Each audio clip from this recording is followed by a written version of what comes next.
Now in its fourth decade of service, the Black Hawk was developed as a result of the Army's requirement in 1972 for a simple, robust, and reliable utility helicopter system to satisfy projected air mobile requirements around the globe. Named after the Native American war chief and leader of the Sauk tribe in the Midwest, Black Hawk, the first production UH-60A was accepted by the Army in 1978 and entered service in 1979 when it was delivered to aviation components of the 101st and 82nd Airborne Divisions. Over the years, the helicopter has been modified and upgraded to support evolving missions and roles, including mine laying, medical evacuation, and special operations. Today, the Army continues to integrate emerging technology enhancements into the Black Hawk fleet to increase the performance, reliability, availability, and maintainability of the platform through addition of technology such as the integration of the improved turbine engine, upgrades to the airframe including an improved troop seat for additional crashworthiness, and a lightweight composite all-moving tail. Developing and fielding an aircraft that has earned and maintained an extraordinary reputation of remarkable service supporting soldiers over a full spectrum of military operations these past 40-plus years is the direct result of the incredible efforts of all the government and industry teammates who've supported the Black Hawk program throughout the history of the program, said Colonel Billy Jackson, Program Manager for PO Aviation's Utility Helicopters Program Office. I'm exceptionally proud of this team and the Herculean effort everyone puts into managing a very complex program with such sustained success. For nearly half a century, the Black Hawk has served remarkably as the primary medium-lift, multi-role helicopter for the U.S. Army. Although it's been around for longer than most of the current generation of soldiers it supports, don't expect to see it fly off into the sunset anytime soon. Black Hawk helicopters first saw action in the invasion of Grenada in 1983, followed by the invasion of Panama in 1989.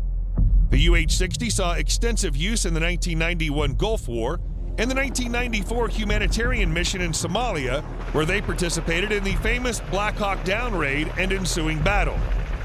In the time after the September 11th attacks, Black Hawks have operated extensively in both Iraq and Afghanistan.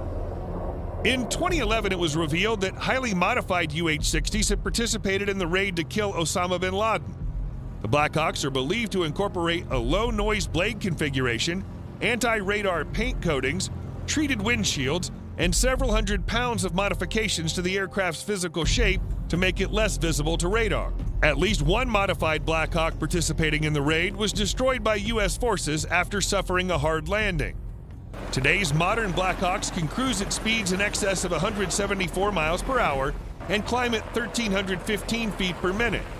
They're operated by 2 pilots and 2 chiefs or gunners, but they can accommodate as many as 11 geared-out troops ready for a fight.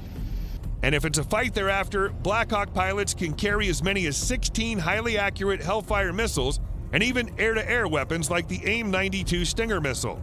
Mounting locations on either side of the helicopter allow for 50 caliber GAU-19A machine guns, M240 7.62mm machine guns, or a General Electric M134 7.62mm 6-barreled minigun for additional firepower. Extra Hellfire missiles can even be carried internally and then loaded into the launchers by the helicopter's aircrew to increase its longevity in an engagement.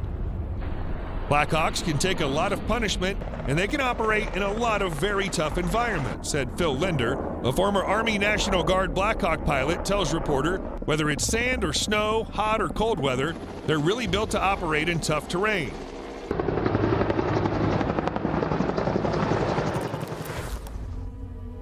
The modern Black Hawk.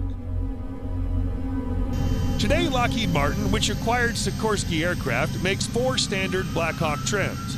The first, the armed Black Hawk, leverages weapon systems that are fully integrated into the helicopter's flight controls, which can identify and engage both stationary and moving targets. The UH-60W combat rescue helicopter variant is highly survivable in contested airspace. Designed with the specific needs of the U.S. Air Force in mind, the UH-60W, sometimes called the UH-60 Whiskey, comes with doubled fuel capacity for long-range rescue operations. The UH-60M is the latest iteration of the standard Black Hawk platform, specifically for the U.S. military. This helicopter leverages a wider rotor blade, creating an additional 470 pounds of lift, and comes equipped with the latest avionics and cockpit displays. The final version, the S-70, is a version of the UH-60M built for Poland and other countries. Black Hawks are awesome because the bird can touch down, dump its occupants, and be out of there much faster than a CH-47, said Luke Ryan, a former Army Ranger. H-60s are great for fast roping. Fast roping is exactly what it sounds like. Troops literally slide down a rope, and it's one of the fastest ways to disembark a helicopter in combat. That's important because helicopters are bullet magnets, Ryan says. You want to limit your time in the air if possible. It's safer for the pilots and crew, and it's safer for all the ground guys to be out of there and on the ground where they can take cover and maneuver.